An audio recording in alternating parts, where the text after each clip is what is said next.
Agunas na may isgutanan karong butaga mahigala ang defense team ni kanhi Presidente Rodrigo Duterte nga manalipod kaniya sa International Criminal Court na porma na panguluhan kini sa veteranong International Defense Lawyer o British-Israeli lawyer nga si Nicholas Kaufman.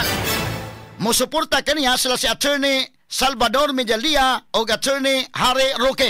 Straight to the point. At nagpagtagad buntaga mga kaigalaan mo na akong giingon sa kinini ang atong pag-discuss ini mong kaso nga daghan ni mga higalang mga anggulo no samtang atong gi-question sa mga kaigalaan ang daghang mga questionable ining mga panghitabo aron o niya kinini ang tagaan tanig pagtagad mahigala kay dili pa ni mo nagiingon nga mga pagsubok lamang yan alang kang Duterte mahigala og sa iyang mga loyalist wag mong isuko ang laban mura din ni siyag mga kwan kasamang Idol Boyki